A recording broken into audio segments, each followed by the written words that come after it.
Mother's Day is around the corner. Find the perfect gift for the mom in your life with a stunning piece of jewelry from Blue Nile. From timeless pearls to dazzling gemstones, Blue Nile has something she'll adore. Need it fast? Most items can ship overnight. Plus, enjoy guaranteed free shipping and returns. Don't miss our special Mother's Day deals. Save big on the season's most beautiful trends. For a limited time, get up to 50% off by going to BlueNile.com.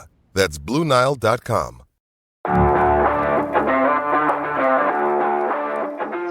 Welcome to the Cardiff Central Podcast.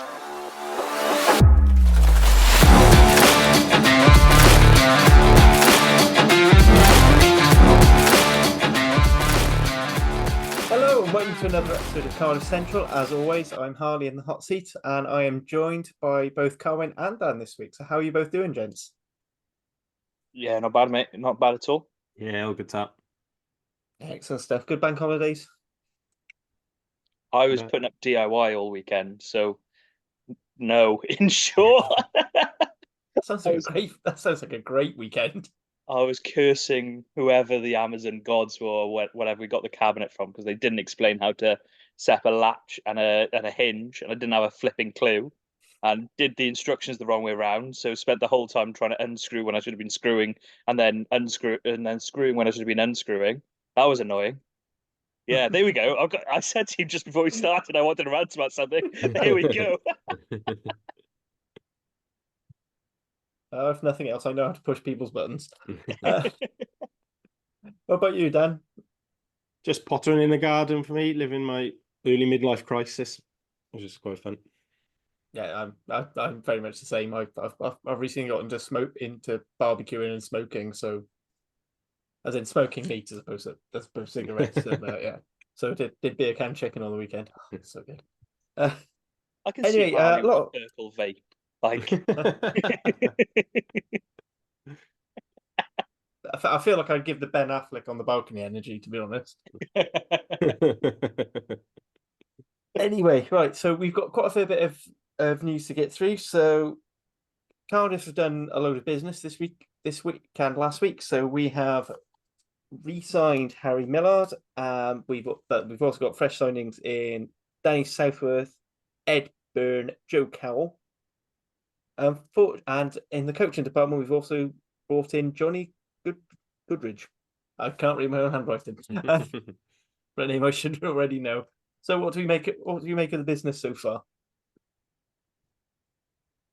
the one I know best is Byrne, to be honest.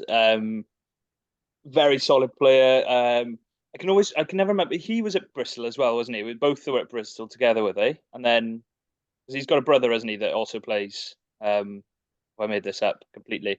Pretty sure he has.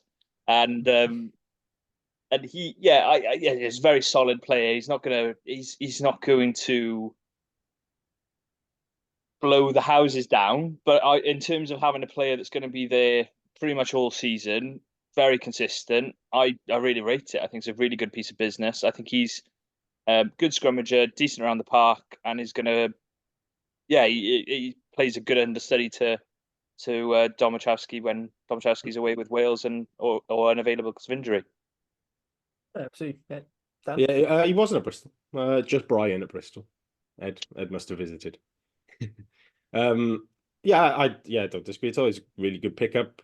You don't play 100 times for Leinster unless you're all right. So and 6 island caps, which let's be fair, it's very hard to break into loose head if you're not. I don't know. I almost feel like playing 100 times for Leinster is harder than breaking into the island squad at some point. But I think what Jockey said as well about experience and leadership and bringing sort of a bit of that Leinster culture into Cardiff is important as well. Don't know a huge amount about Danny Southworth. I had a little look at his highlights yesterday. Just on sort of pure numbers on paper, 6 foot, 18 stone, converted number 8, 25. I mean, if that could be a Reece Carey sort of clone, really. I suppose as a big ball carrier, massive prop. So numbers wise, great. I think just from the few clips I saw, quite raw still. I think is 25, but is probably a bit younger in rugby terms. Hasn't played a huge amount, so they'll probably work him hard with Mellon and Bubba and the new South African forwards coach whose name I can never remember in pre-season, and see how they go. But he's got 2 guys to learn from there in Dommer and Byrne coming in, which isn't a bad school to learn from, and coming from Exeter, which, like Leinster, is a pretty good environment and culture there. So yeah, don't mind that at all. And then Millard's solid signing, won't have cost much as a winger available all season. Just hope that knee injury wasn't bad, because it looked painful as against Edinburgh. Just the way it's like he got caught as he was kicking it, and his knee bounced in all sorts of random directions. So obviously, I think he's done knee ligaments once last season as well, isn't he? He's only not long back from that. So fingers crossed that's not too serious, but decent business. Oh, don't know anything about Johnny Goodridge, by the way. CV looks all right. Worked with Jockey before, so as a skills assistant attack coach position, seems pretty solid. And the 2 things that stood out for me is, one, as I said, did you point out he's worked with Jockey before, so there's a bit of familiarity, so that's all. But that always does help with the coach. But also, he's been quite close ties with Clifton College and the other one, Christchurch, I think. He was at Christ College, Brecon. So he's come from Hartbury as well. Yeah, so having some contact, he's probably got a few contacts there. He might be able to, give us some time, and it also helps with the club's plans to sort of work with these institutions in England to sort of lend talent out there, but still retain them on our books. So I mean, that's sensible. So not officially, but basically, the club have sort of confirmed, without officially confirming, that Thomas Young, Ben Thomas, Seb Davis are all still on the books. They've definitely got more seasons. Unfortunately, Thomas Young out for this, which I do believe we did cover last week, but I can't remember. But either way, big loss. He's been very good for us this season, as he has since he's come over the 7. So yeah, I can't think. I believe the only other thing in terms of squad is Shane Lewis, who's going a little bit further east. Yeah, we're just discussing it off pod that I'm pretty sure we had a chat about it before, that was a possibility. On paper it makes sense. I know Di Flanagan particularly likes a 6 that is good in the line out and does that job really well, and I know Shane Lewis wants to play a lot more 6, so on paper it really does make sense. And he's not getting the game time at 6 at Cardiff, so where can he get game time? So yeah, on paper it makes sense. Will he get the game time he hopes with someone like Woodman coming through? I don't know. It depends. And I know this is possibly going to sound harsh and maybe shit. But yeah, lost you for a second there. But yeah, I think apart from Harley cutting me off because apparently odds are taking too long. In short, No. It seems like a good deal all around and seems to make sense. Yeah, absolutely. Anything you want to add to any of that, Dan? No, it was like listening to what Carwyn said about Owen Lane last week. It's sort of a similar-ish thing with Shane Lewis-Hughes, really, about whether he reached his potential. He was very good in that. What would it have been, sort of 1920 season just before COVID, and then he comes back and makes a mark in the Autumn Nations Cup of 2020 when it was all behind closed doors, and then since then he picked up an injury Feb time, and he's never. It's hard to say about potential because do you have more potential than you actually reach, or if as good as you reach is as good as you're ever going to get? But I think if he'd not got injured just after that Wales call up and had kicked on and played a bit more Test rugby, you kind of do half wonder where he would have got to. But when he came back from injury, Josh Turnbull was undroppable pretty much at 6 for us, and he's not. The problem Shane's got is if he's not starting at 6. I know he's played a bit of second row for us, but he's not an obviously versatile enough guy to stick on the bench at sort of 20 in the 20 jersey, because if you lose your 7, he's not going to slot in there. And second row is needs must for us. I don't think you actually sign him as an obvious 4-6. So yeah, ideal world with proper budgets, we keep Lane and Lewis-Hughes and have a proper squad that's competitive. But we're not in an ideal world, so I think it's the right decision. Yeah, I think you just touching on that thing on his ceiling and things like that. When he came into the squad, no, I'll take a lot of what Pivac said in the press with a pinch of salt, but he did used to compare him to Alwyn Jones in terms of work ethic and driving standards in training. And what 100% when he got this opportunity in a Wales shirt, he never let Wales down. I laughed when Dan mentioned the Autumn Nations Cup because I'd managed to scrub that name from my brain, to be fair, because it was such a horrible time. But in fairness, I think Shane was one of the bright sparks of that team, along with another player who hasn't really perhaps seen his full potential in a Wales jersey in Jim Botham. You think of both, the pair of them started against England, wasn't it, in that competition? And yes, there's all sorts of competition in the Wales back row, but they were 21-year-olds or 22-year-olds at the time, and you're thinking, hello, these guys could be in 2 or 3 years' time when Tips is perhaps moving on as he has now, or perhaps then a couple of other players moving on as well, and Josh Navidi and things like that. Maybe they were going to be the next cab off the rank, but it hasn't worked out in that sense, partly due to injuries, partly due to competition for places and selections and coaches and all sorts. But hopefully, and I'm sure he's hoping that this is an opportunity to reinvigorate his career. And the way the Dragons have gone about business in the last couple of days, it looks a bit more positive than it has previously. So fingers crossed that it does so for his career. It does leave Cardiff potentially a bit short, though, in the back five forwards. Now, I know Jockey said this week that they're still working on recruiting and it's all a bit up in the air, but I think for the first time in a long time, you look at our back row stocks, and we've got good players there still, like, both them, Man are your sixes with Donnell, Mackenzie Martin and Falatau at 8, but then you've only really got Thomas Young at 7 if you're classing both them more as a 6-8. So and then into the second row, they confirmed today that Seb's still there. We're pretty sure that Teddy's contracted. Not really sure about Thornton. I'm pretty sure he is out of contract, but whether they've offered him a new deal or not remains to be seen. But across that, particularly second row and 7, then I think we are probably lacking ideally 3, maybe 2 players there. We definitely need to look into bringing in a lock and possibly an out-and-out 7. I think Botham and Delarue can play there, but in terms of senior fetcher, Young's your only real option there. And obviously we know how attritional it is as he departed with one working arm the other week. So. Yeah, it's another reason I'm laughing again, Dan, is because I saw a tweet that I think you put out earlier in the week when Dan Edwards from Bristol. Dan Thomas. Dan Thomas? Why do I want to call him Dan Edwards? Dan Edwards is a natural fetcher. Would be interesting. Yeah. Dan Thomas. Take him Bristol. as well. just to really piss off James. Sorry, Dan Thomas, the Bristol 7, who, fair play to him. We're talking about a guy who a couple of seasons ago, a lot of people were saying maybe should be in the Wales squad the way he was performing for Bristol, and was performing lights out, to be fair. Him and Thomas Young were probably the 2 of the best 7s in the English Prem at the time. You said something like, Cardiff need a natural 7. And I just remember thinking, oh yeah, we do. Yeah, it is weird to say. We should have loads. Yeah, I was still thinking, no, but we got Ollie Robinson. We've got. I was like reeling them off in my brain. I thought, no, he's gone. He's gone.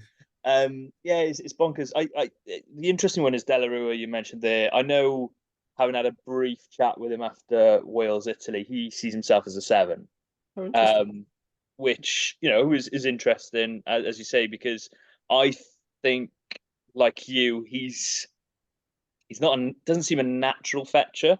I thought it worked really well, the balance of that back row with Bedell and Morgan Morse against Italy. That the back row balance worked really well with Delarue doing some of the hard grunt work until the tackles around the legs, and Bedell getting in over the ball. Funnily enough, he ran past me the other day. He must live around here somewhere. But I do think. I do see him as a bit more of a Botham-esque figure, which is someone who seems more comfortable in a 6, hard-working 6 role, similar to Shane, but in a slightly different mold. Again, it's more of a hard-working 6 as opposed to a line-out option 6 plus the hard work that Shane Lucius brings. But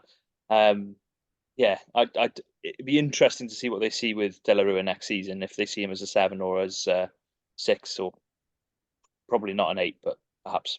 Yeah, and I mean the only other name to mention is William Bradley is still technically employed by Cardiff, but I don't know if we want to start a like hashtag Where's Gwilym. Oh, it's been 18 months odd now, I think, since he played. They don't even include him in sort of injury updates when they do them occasionally now. So not it looked great when he was playing and for the Rags and breaking into the first team a little bit, but you worry that losing this much time at this stage of your career is a bit of a killer, really. I mean, yeah, considering we've just been talking about how it seems to have affected Lane and Chainway Shoes and various other players like Combier as well, actually, over at the Dragons. It's a bit of a shame. Anyone from the Rags you think might be able to step up 7-wise, or? I just think, there's some good players in there. The Hud brothers have been really good this year for the Rags, and Sean Moore consistently good in the second row. But I just think, unfortunately for those guys, the gap is so big now, particularly for forwards, the sort of S&C jump. In an ideal world, you'd sign them on and give them sort of 6 months of just gym work and see where they are. But we don't have the luxury of signing players to go in the gym for 6 months and give them a go. So no, I don't really think so. Unfortunately, the gap is the reason the EDC is coming in is because that gap is just too big for those sort of guys. Is one player just jumped to my head just because we literally just talking about him now, Bedell. I'd be interested. The way he played against Wales, Italy. Yeah, I can't see Leicester letting him go in a hurry, to be honest. I think they've signed him up pretty long term there. They've made a pretty substantial financial investment in him when signing him. I don't know if you could get him on loan or something. Even that would be interesting. Yeah, he's been playing for, I want to say he's been playing for Hartpury in the Championship quite a bit. I don't know if he's going there as well as playing for Leicester, or if they just loaned him out to the Championship team. But yeah, that's not normally a Leicester feeder. Yeah, no, I don't really know where they go. It's normally someone like Nottingham, isn't it, for Leicester? Yeah, I don't know where they usually, but it's definitely, I'm pretty 99% sure it's been Hartpury he's been playing for. Either way, sign Will Boyd back is my solution to that problem. Everything would be better if we get Will Boyd back. He's just a Twitter celebrity these days. I see him replying to all the Scarlets tweets, slagging him off, basically, as his new full-time job. And all the more reason to bring him back. I don't know. I mean, Osprey seem to have an unusually high number of 7s. Maybe we nick one of theirs. Jack Morgan looks pretty handy. I'm so gonna get some angry WhatsApp messages in the morning. Last bit of news. Moving on to the women's game. So they have announced the women's under-20 Six Nations Summer Series. So a bit similar to how the men's under-20 Summer Series worked last year. So you play 3 rounds in July. So on the 4th of July, Wales women under-20 will be playing France. Then England following a few days later on the 9th. And then on the 14th, they'll be playing the host Italy, as this will be based in Parma. Which, do you know what? Sounds like a really lovely couple of weekends. If I could get the time off work, I'd be tempted to go. 2 weeks in Parma. Gentlemen, thoughts on it? Good for development. I think one of you pointed out that actually they're allowed 3 non-under-20s jokers, which seems a bit odd. Yeah, well, that was you, Dan, wasn't it? That pointed it out, and then I started ranting about it, and I said it reminds me a lot of the Olympics and GB football team getting to have 3 over 23s, if anyone remembers that. But yeah, I why is my main question. I don't quite get why. Just to clarify, this is the over 20s bit, not the series. Yeah, itself. sorry. The whole the idea of an over 20 under 20s summer series is brilliant. I've got no issues with that at all. I just don't quite get why you'd have 3 jokers in there. Yeah, that's I as simple as that. I just don't quite get what it does for development and things like that. Because what do? Do you bring in 21-year-olds, 22-year-olds in terms of props perhaps that could do with it in terms of their development years, then I kind of understand it. But if you're talking about, you know, a 28-year-old fullback, why? Just it sort of depends who you bring in. I think if it's used for a front row of, you know, 20 to 24-year-olds who are still developing in the game, I get it. But if it's for if it's for something else, I don't quite understand the thought process. But that's my main rant on that one. I don't know if Dan feels the same or similarly or differently. Yeah, I don't disagree with any of that. I don't. Yeah, I can't think of a logical reason to include that off the top of my head, other than they don't think there's enough under-20s players or something. But yeah, it doesn't really make sense. Just from a Wales point of view, I just hope that the WRU resource it properly and sort of put the effort into it. And like, obviously, we've got the under-18 regional competition, which seems to go all right. But can they expand that? Can they put a bit more resource into that so that we're properly feeding into this under-20s then, and make sure these girls are playing properly from when they leave that under-18s, and they're not getting lost in a hole. Obviously, the Celtic Challenge you guys discussed last week will help with that, but I think there's still a risk that your 19, 20-year-olds don't play quite enough aside from this to properly develop by the time they're sort of 21, 22 to be stepping up to senior professional women's rugby and Six Nations and stuff. So as long as it's part of the WRU's hopeful wider strategy to develop the pathway, then it'd be great for Wales. But I can foresee an unfortunate circumstance where the WRU sort of think, oh, that's great, they've done that for us, we'll just send a team off, and they get hammered and it doesn't really matter then, and it probably ends up harming us more than anything. So. Yeah, that's happened too many times in the past, hasn't it? Let's be honest about it. Just to correct my own rant, it is 3 under-23s players. So it makes a little bit more. So yeah, especially if you're talking front rowers, front five, it makes a bit more sense.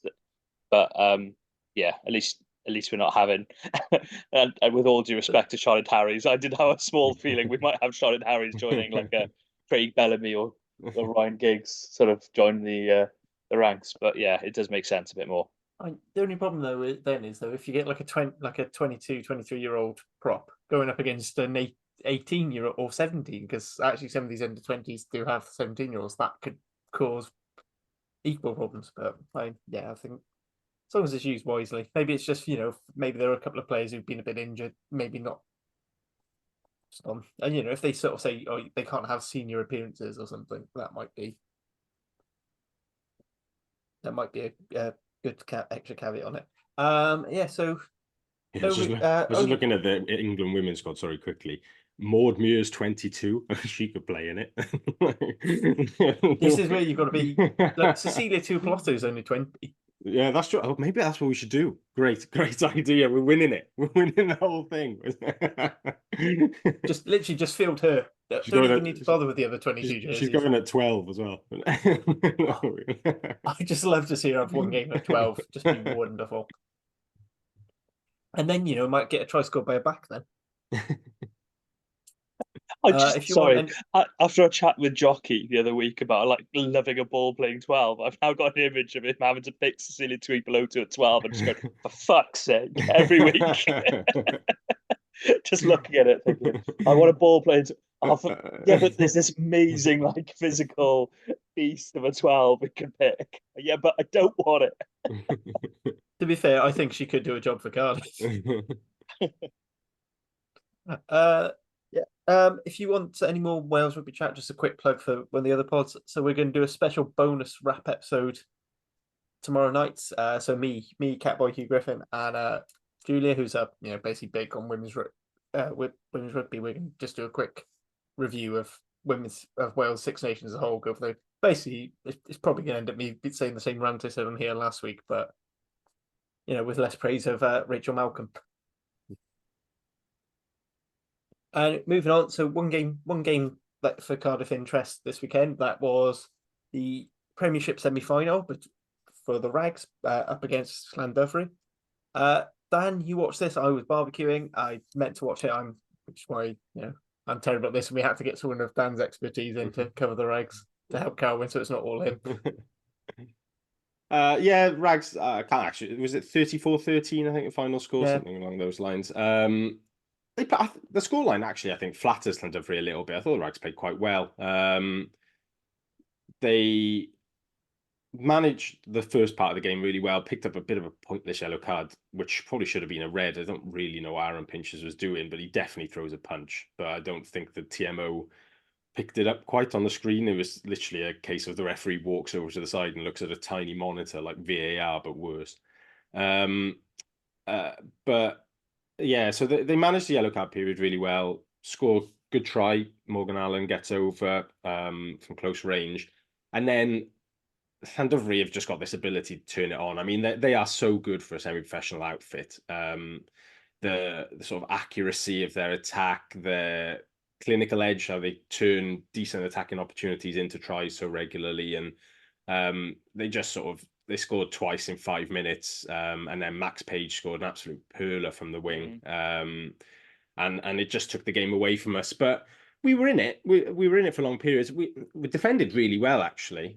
Set piece was really good. It just didn't quite have that attacking edge that they did to turn a couple of half decent breaks into tries. I'd love for the Rags to develop a pick and go game around the red zone, because flipping it, we flick this ball away from the base at 9, and I have a heart attack every time because we never look like we're going to catch it, or we're never really set properly to latch and drive.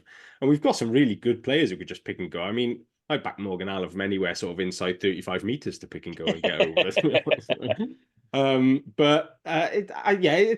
It was a decent finish to what's become a decent season for the Rags. I don't know if it was yourself, Carwyn, who wrote the preview for Sport in Wales on the website last week, but Griff Rees mentioned in that just sort of what a tough old season it's been. They didn't know if they had a squad at the start of the season, and then I did some stats today for the piece, and they've used 68 players this season, the Rags, but only had 25 contracted semi-professionals in the squad. So you've got sort of 40 odd players there just dipping it. There's been 10 first teamers, but none of them have. I mean, Willis Halaholu's on that list as somebody who played one game. So they've dipped in and out a bit. There hasn't been many academy players because there's not really a senior academy this season. There's sort of Cam Tyler Grocott and Lucas De La Rua and Adam Williams, and that's about it really. And then I think it's 25 permit players they've had to use. Sort of, they've used Cardiff Uni, Cardiff Met, Swansea Uni, Ponty and Merthyr both had players in the 23 on the weekend. And we had loads of lads from like St. Peter's and St. Joe's coming in as well from, like local Cardiff teams, which is a bit of a step up for those guys. So, just getting the team out on the pitch regularly has been a success. So to finish fourth and to push Llandovery all the way in the semi-finals, a really good achievement, I think. And it leaves the squad actually quite well set for next season in the EDC. You've got a good core of young semi-professionals there. You can go through sort of Sean Moore, the Hud brothers, into Joe Williams at 9. Luke Pollock's been really good at outside centre. Derry Cross and Joe Goodchild in the back 3. And then what will be a much better senior academy next season with obviously Harry Wild be a bit more available. And then we've got players coming in. Joe Cowell, mentioned earlier, is coming in as a tight head from Cardiff Met. And a bunch of the 7 or 8 lads who we announced are going to be senior academy members a few weeks ago from our under 18s. Tom Bowen and Steph Emanuel coming back. Ollie Das from the Welsh Exiles programme from Hurstpierpoint College looks quite a handy winger / fullback. So the squad should be in quite a nice position next season to kick on and be a little bit more reminiscent of the sort of 2018, 19, 2021, 22 successful rag squads that won Welsh Cups and Welsh Premierships. Yeah.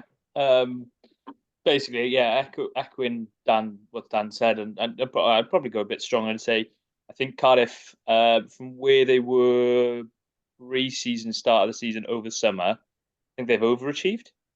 And I think that's almost bizarre to say when you think Cardiff have reached the final season on season or been there and thereabouts, cup finals, wins.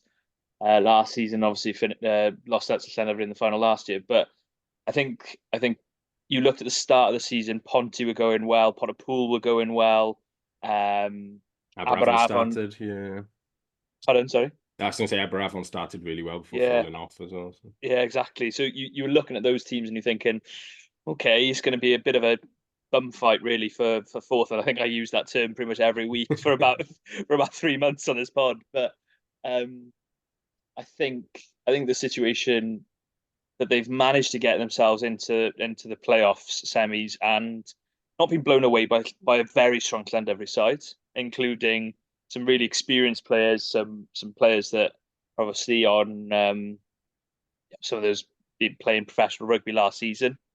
For instance, think of your Taylor Davises, you think of a couple of the other lads there, and then you've got really good academy prospects like Max Page, who I think a couple of the Scarlets boys are already losing their shit about, which is going to be interesting going forward.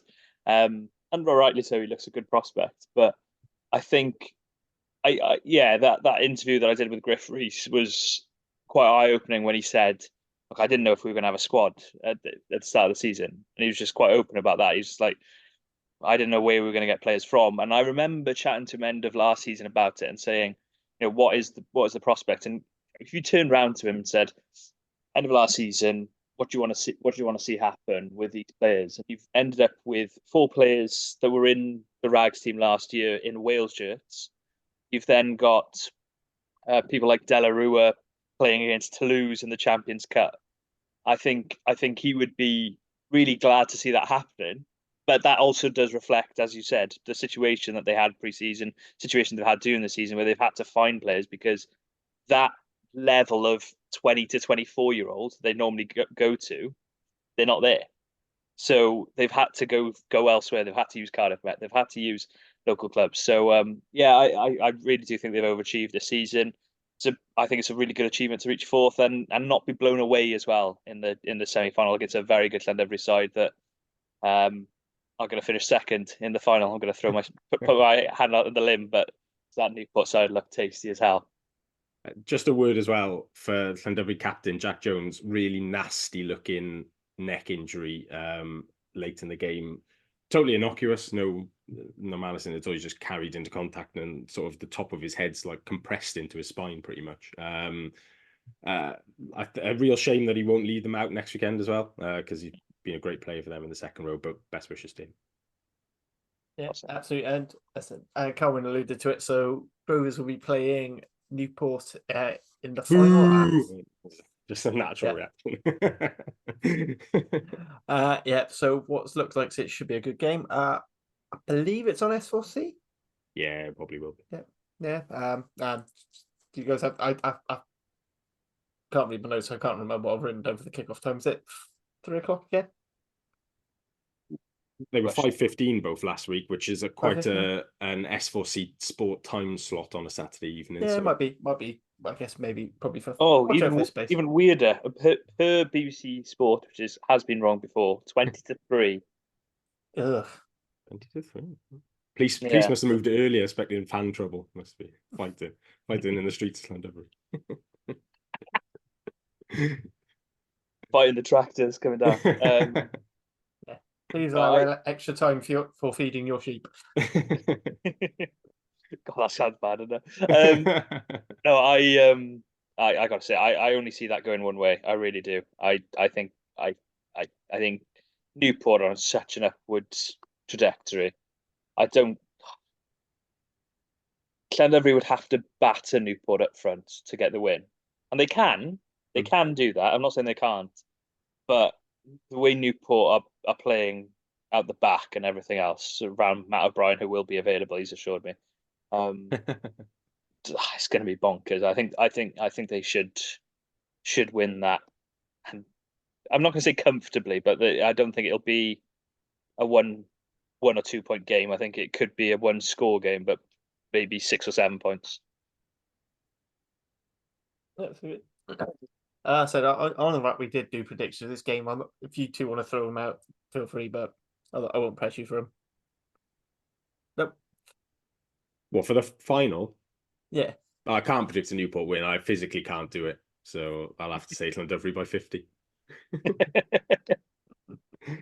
I've gone very strong the other way. So there we go. There's your balance. Who said this couldn't be on the BBC? Right, so moving on to the senior side then. So Cardiff Rugby start their summer tour, not summer tour, their South African tour. I suppose it's given the weather the last couple of days, it's basically a summer. So we'll be playing against the Lions up at Ellis Park. Difficult place to go. Munster did manage to beat them. I'm personally not so confident. What do you guys think? I'm trying to work out if it's the worst time to play the South African sides or the best time. Because you look at Scarlets going down there at the start of the season, that sort of derailed their season. Likewise, Dragons' season, I would argue, had already been derailed by not winning 4 of their first 5 at home, whatever it was. But playing them at this point of the season, I just get to the stage where you just go, do you really? What's the point? I know that sounds really horrible to say, but I do feel a little bit like that. At the end of the day, you're going down to South Africa. They've all got a lot more to play for. So they're going to play first teams. Lions are fighting for top 8. They should get there. I personally don't see. I'd like to say a couple of points. I'd like to say a try bonus point or something, but I don't see much more than that. But I said the same thing about the Ospreys when the Ospreys went down there, so you never know. But I do see it as a case of, yes, Cardiff have nothing to lose, but the other teams have a lot more to gain. So I think it's one of those situations where they're going down to South Africa in that situation. Yeah, I think from a squad point of view, it's probably quite a nice time to go in terms of just 2 weeks as a group together, have a few beers out there. I'm sure it'd be relatively relaxed. I can't imagine there'll be 2 over the top. I don't think they've actually gone yet, as far as I'm aware. I don't know when they plan to travel out, but it seems like they've been in Cardiff at the start of this week, so they're obviously not too fussed about getting out there too early. To be honest, until you said we were playing the Lions, I'd forgotten who we were playing. I knew we were in South Africa, but I didn't know which South African we were playing. So I thought, I'll have a look at the league table. They're one place ahead of us, but 14 points ahead of us. How does that happen? No, we're in just our own league in the bottom 5 here, which I'll claim we're top of. But the other thing, that strikes me about the Lions is that they've got a plus 89 points difference. Yeah, which is mad for the 11th. That's the 5th best points difference, but they're 11th. They scored 424 points, which is mad as well. So defense could take a battering on the weekend. It might be quite a high scoring game, to say the least. I guess we try and score 4 tries as well and see how it goes. Yeah, so plus 89 points, plus 13 tries. What a stupid stat line that is. I had a so look. They average 3.7 tries a game. We average 2.7. And that is quite heavily inflated by the Boxing Day game. Yeah, that's true. I had a look at it a few weeks ago. Isn't it something like, they hammered Connacht away from home, which was an amazing result. But bar that, they hammered Dragons who went out there, didn't they? Despite having a red card early doors. They've hammered Zebra. They've basically done. They've hammered the size they should have hammered, and the other size they've not lost by much. So that's where they've got the plus 89 points difference or whatever it's for.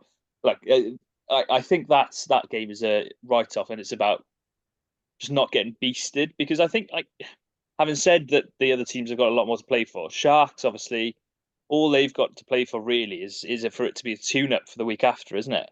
So I assume they rest players for our game. Yeah, that's what I'm wondering is, do they send them out earlier? Do they think, we'll send some of our top boys up to London early? If they come back, I don't know. I don't know if they think, they've been here 3 weeks and need to come back for a couple of weeks. Maybe. Because I said they don't really have much to play for. I mean, the best they can do is take our spot of 12th. Our top of the league, our top of the bottom league spot. we're top of the bottoms. There's your title. Top of the bottom. There you go. At least that's one thing for us to not have to think about later. I think I give you your point about not flying out. I know they do say that because it would be an attitude. They either say get there a week before, you know, a good Oh, is 7 it an days before, altitude? I or can to never go the remember day, which. or go the day before. I So can you never don't- remember which South African teams are altitude. Is this the big altitude one, the Lions one? I think the Lions and the Bulls are about a par, but I think Pretoria's marginally. Which one's the I one think that tells you Bloemfontein- how high up it is on the way? There's one that Bulls. tells. That's the Bulls, is it? Oh, the okay. Bulls, the one that tells you like it's like massive, but I think Ellis Park is still fairly high. I think those two in Bloemfontein for the Cheetahs are all quite high up, and then Cape Town and Durban are pretty much sea level. Is it Ellis Park we're playing at? Yeah, Ellis Park. 1,724 meters, 82% oxygen. Sounds fun. It sounds a lot when you say it like that, doesn't it? 82%. Well, sounds fine, boys. Easy. Yeah, no, Where's it's all the carbon 82% dioxide of gone? normal. Or someone Bear said in to mind, me if that your blood stats drop below 95, they call the doctor normally. Yeah, I hadn't realised that was the case either. Yeah, maybe we just don't go on Saturday. Maybe we just don't turn They up. And see what forfeit it. I mean, a 28-0 loss is it's actually might be alright. oh, let's not go down this route again. Oh, it reminded me of the horrible connotations of Champions Cup for doing COVID times. Yeah. Oh, a One thing I 28-0 would say loss is- is better for us, you know. Yeah. Talking about basically, obviously, one team has beaten the Lions at Ellis Park this season, Munster, and they did it quite uniquely. So you know, sort of moving in more towards tactics. So they basically went right. Lions like counter-attacking, so we're just going to make them have the ball the whole time, so they can't counter-attack as they come up against our defence. I'm not sure we necessarily have the pat build to do that for a full 80, but is Hey, that a chance? we can Or give do the we other just team the go? ball. Hmm? We can give the other team the ball easily. We can do that We're every very time good we at get it, the yeah. ball if we want to. Hey, we have got the ultimate jackal threat in Tina Stabia. Yeah, you know, it's an interesting. because no one's expecting the 10 to nick the ball. Even though they've seen him do it week in, week out, he still gets away with it. He will be very key though, Tinas, over the next 2 weeks as our resident South African now. Maybe that's why we signed him. But I mean, they're going to be hard and fast tracks down there. He's going to be used to kicking in those conditions, and that's going to be huge. The kicking game out there. So yeah, if he has 2 good games, then we put ourselves in with an opportunity certainly. And you'd like to think him going back to South Africa, he'd have a little point to prove of never making it to the pro, not quite making it to the pro sides there. So yeah, I'd be keen to see him have 2 real stormers. Oh, bit of a South African joke there for 80 minutes. I was hoping that wasn't deliberate. So No, yeah. There's the Munster tactic. There's the Ospreys tactic of basically just performing well in the last 10 minutes and just running away with it out of nowhere. Obviously in the Challenge Cup as well, so they went out there. I don't see us doing that. No, no. I was about to say on record that would be slightly slightly out of character for Cardiff this season. But yeah, I think. Yeah, I said it already. I bonus point for 4 tries is what you aim for, and then anything else is a bonus. Pardon the pun. There we go. Come on, Harley. What have you got for us? Just no. I've expunged so many towards my wife and daughter this weekend. I thought the wells were a bit dry. Yeah, so yeah, I think it'd be interesting. I said season's right off. Jockey said he's going to try and go fully loaded. What that looks like with Thomas Young and I'd like to see maybe a couple of players get chances, just because there's been a lot of minutes for not a lot of players. Might be interesting at 12. Ben Thomas and his partner welcomed a son on Monday or Sunday, I think. So happy out to them, obviously. But I wouldn't like to ask permission to go to South Africa for 2 weeks immediately after my partner had just given birth necessarily. So if he doesn't go, then I don't whether I mean Halaholo is perhaps the obvious choice, but whether they could slot a Beetham in there to give him a go, or maybe even Beetham would be the sorry, yeah. I was just saying the other option is Grady. could move Grady in like he did in that last Wales game and give somebody else a go at 13. But Beetham's boot in South Africa would him and Tina's kicking together would be quite fun, pinning the opposition back, looking for a couple of 50-22s and all that. Beetham. I could Beetham. Yeah. On that, I think it could be quite likely. Yeah, I don't see it. I see Chucky just turning up full Roy Keane and saying, "Well, it's not like he had the baby. Like he's not gonna. He's not gonna. That'd be rather out of character for Jockey." So I think if Ben Thomas isn't available, I'd go Beetham personally. I think like a lot of people were keen to see a bit more of him at 12. There's a lot of talk of him being able to play there. I think it's about time he's got an opportunity to start there. So I'm trying to think of the last time he started actually, full stop. Because feels like it's been a while. Six Nations period, probably Leinster maybe or something. Yeah, Leinster game probably the last time he started. I think the only other time was when Glasgow. Would he have started Glasgow? I don't think we took Cam Winnett to Glasgow, did we? I think we might have left him at home on that game after the Six Nations. It might have been, yeah. I can't remember. I know he definitely played the Leinster game because obviously that was in the Six Nations window. It feels a while. Maybe it isn't a while, but it does feel a long time ago. I think that's just more of a sign of how ridiculously spread out fixtures are at this end of the season. That's true as well. Which is a completely different rant, which could easily be fixed if we got rid of Europe and moved the Six Nations to the summer. What? Wait, no, I'm not doing unpopular opinions anymore. And any other points to make about this game, the summer tour, season in general? It'd be nice. It would be nice to finish with a win at some point in one of these three games. Still, like having lost out on that Edinburgh one, like best chance probably the Sharks, to be honest. If especially it would be nice to get the three-peat. Yeah, it was the Sharks who we absolutely battered there randomly a couple of years ago, was it? Last season, 35-0. Yeah, and now I've got to put money. Thank you. I've got to put money in the wrap fine jar now. Every time I mention that game, money well spent. We got a bit of form there. They'll have eyes on other things. I seem to remember our form falling off a little bit before we got to the final in 2018. I think we went to South Africa and lost a couple of games, and then lost to Ospreys at Judgment Day when we didn't play anybody. So I think and the Sharks have been quite poor as well. I had the misfortune of watching that game against the Scarlets a couple of weeks ago when they bought everybody to Park Scarlets, and I didn't fancy them at all, to be honest, even with the quality they had on the pitch. Just scored one or two nice tries, but I would definitely have fancied Cardiff on that night to beat them. So the obvious concern about going to South Africa is that we might play a bit for the first half and then they'll go in at halftime and go, right, guys, let's just bully them and just go very direct and start battering us off the park. But i.e. the Edinburgh tactic. Yeah. I'm kind of glad I wasn't on the pod last week with Craig from Scotland, because I think I would have annoyed him by just ripping into Edinburgh about how boring I found them in that second half. Do you know what? Craig would have joined in with you because It's really fucked off. I'd rather lose than win like that, if I'm totally honest. So but yeah, that's always the concern. But if they go out and give it a good go, and if they have a productive 2 or 3 weeks as a group in South Africa as well, I don't think that does any harm at all to sort of culture building and relationship building ahead of the next season.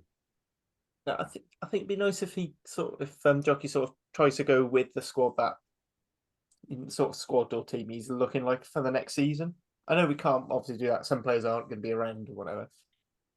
And, you can't exactly just exclude like a Reece Carey because he's leaving next season because he's too good to leave out.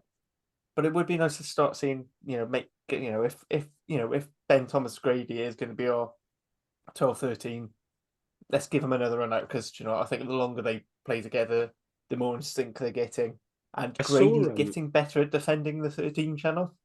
I saw each game Gabriel, which is quite nice. Gabriel Hamer-Webb put on Instagram that he's going out to South Africa. That would be. It'd be quite good to see him. And I assume he's registered, because otherwise, why would we take him? So if he registered from the loan spell, I guess they just. Well, he went back to Northampton for a bit, didn't off to Northampton. So I don't really understand what happened. And then we signed him for next season, but he's just been here the whole time anyway. So I don't really know what his state of play is. But my assumption would be if we're taking him. Maybe, I don't know. If Or we're maybe taking Bath him, he were must be maybe available. Bath just needed the extra number in training or something for a bit. Because we got Millard's probably injured. Adams was injured for the last game. Don't know if he's back or not. And then Lane's obviously leaving. Summerhill's sounds like he's leaving. So Cabanga's only just come back from yeah, the big injury, why so I don't know wouldn't if you you then want to. pick Hamer Webb? I don't know. Like, actually, on Summerhill, we probably should talk about that. Is the LinkedIn post, wasn't it? Yeah, he's been shopping his highlight reel around the place and stuff. Yeah. Yeah. Same as Lane. Discussion. I don't. So it's the same as Lane and Yeah. Lewis Hughes to a degree. Yeah, like he's been a great player, but budget cuts. Okay, he's 30 now as well, which is weird to say. Are we 'Cause I'm sure everything's he's all been right at the 24 club? for Because years. we're bleeding tarty backs out of our asses, and we're struggling for sevens. What's going on? I really like Summerhill. Just on it, I think Mm. one of a really good finisher, like underrated finisher. I really do think that always done a decent job and always worked hard, and can't really fault him. Perhaps aerial stuff could have been slightly better if you're picking holes defensively. Could have been slightly better if you're picking holes, but if he had an opportunity 1-on-1 against a fullback, I'd back him almost every time. So yeah, I can only say good things, to be honest. I mean, I always enjoyed seeing him whenever he got a run out of fullback. I always thought they were always quite. I always thought he did really well there. Brilliant finish on the wing, but I always thought it was quite sound at the back. Which when we before we ended up bringing Liam Williams over, when Powell Amos had an injury bout, him stepping up was really always done really well. Yeah. Of that, Dan, do you fancy? Are you going to update your little squad spreadsheet ready? Yes, I would. I'll bring it along at some point, but I think there's only not many players who are unknown now. A couple are up front. I think we're still not sure about. Yeah, and then maybe a few. Daniel David Hughes, whether he signed 1 year or 2 year deal or what happens to him. Don't know about Kieran Parker as well, but yeah, I'll bring it along in a couple of weeks if things go dreadfully this weekend, and we'll just gloss over the Lions game and I'll bring it in. Yeah, so one thing I forgot to bring up during the Rice game. Reece Littrick's first game back. How would he look? Yeah, destroyed Llandovery, to be fair. Won 3 scrum penalties off the top of my head. So yeah, he looked really good. I suspect that's have a run out before heading off to South Africa job. So would imagine he'll be benching behind Azarati this weekend. I said he's been one of my signings of the season. Yeah, I think that's something, but I think we'll go on to that sort of thing after Judgment Day. Do maybe a little Power of Central awards. Well, I'll dust off the tux. Well, where's my tux? I'll put on something on my bottom half. Hey, there's an image. I think on that note, thank you all for listening. Thank you very much to Dan and Carwyn for joining me in on my incoherent rambles. Yeah, no, pleasure, mate. I was just going to mention Reece Blumberg. Yeah, sorry. No, ignore that last bit. Yeah, no, edit the last bit out. I politely put my hand up and then just went quietly put it down again. Put the there's a raise hand thing on this here Zoom monarchy, that would have sorted it. Yeah, that's one of the positives about using Zoom, isn't it? I just wanted to mention it because I fortunately had the opportunity of interviewing him last week, and I thought he's been Cardiff's COO for a couple of years, and he said he's been part of Cardiff for I think 13 years, and I think he's left 3 or 4 times. And part of that interview, I thought he spoke really well on Cardiff this season, and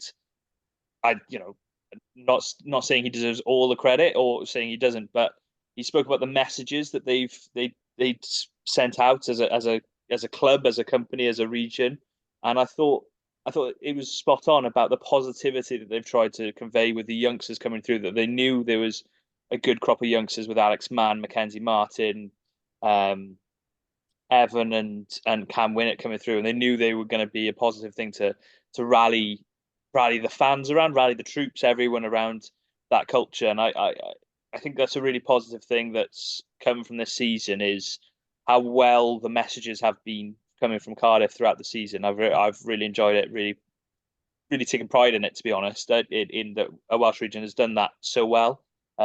Hopefully he has, for the Dragons, and I know before, I know that they will be rivals, but hopefully in the future he can have a similar influence on them, because he said it's not been a positive place for several years, so hopefully it can be in the future. But yeah, I think congratulations on a brilliant 13 years of service at Cardiff, and all the best for the future for him. Yeah. Anything you want to add, Dan? No, covered it nicely. Top bloke, good appointment for the Dragons. Good stuff.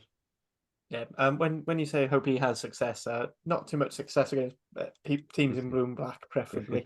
Oh yeah. Like, I hope he success off hates the pitch. Christmas. Yeah. I still want them to win 1 in 14, but like, no. It's as you said, the easiest way to get a region popular is for them to perform well on the pitch. But if they're not doing that, his job is to improve it off the pitch, and I hope that goes well for him in the future. Yeah, absolutely. The other thing I forgot to do is anything you two want to plug outside of the podcast? Anything on Cardiff Rugby Life, or on Sport in Wales? Probably should be. I'm trying to think. I mean, that's your actual livelihood. I mean, yeah, it's actually. I'm just waffling on Twitter. No, I don't think I've got anything for this week. I will be doing sort of the obligatory end of season looks back at the season and trying to come up with a team of the season combined and all those sort of things, the fun things that you stick out on Twitter and get everyone to debate and shout at you for. So I'm looking forward to that. See how many people I can annoy. And then I'll have a look back at Cardiff season and try and assess it, because I think it's going to be a difficult one, probably the hardest of all the 4 regions to describe, really, in a way, because stats aren't positive, but everyone seems positive. Is quite a weird juxtaposition of 2 different thoughts, and trying to convey that in writing when you're perhaps not trying to what's the word, mollycoddle? No, I'm not sort of put. Pardon? Sugarcoat. Yes. Yeah, not trying to sugarcoat what has been, on statistically, not the ideal or best season, I think, and I think that's a fair assessment. What about you, Dan? Anything stats wise we got to look forward to, or anything else? No, I've started deep diving the new signings, so I'll whack a couple of threads up on them at some point, digging out some old Danny Southworth clips. But no, I've just plodding along, just waiting for the end of the season to come. To be honest, this is the longest season running I think I'm ever going to ever remember. We've been on the run-in for 6 months already, and there's still a month to go. Yeah. Again, it's just too long. Things need to be moved around. It's the player match week off, play 2 matches week off for Europe, whatever. I mean, I'm sure it'd be great if your team was actually competing in Europe, but let's be fair, that was never happening in the Heineken Cup group we're in. Anyway, right, so it's now time to finally say thank you to my co-hosts Dan and Carwyn. Thanks. Thank you all for listening. Good night. What's that?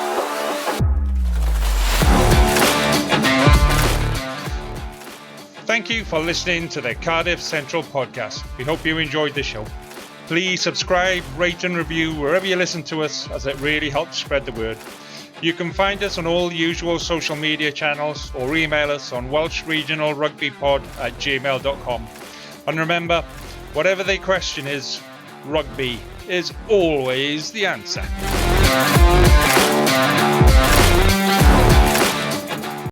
Sports Social Podcast Network.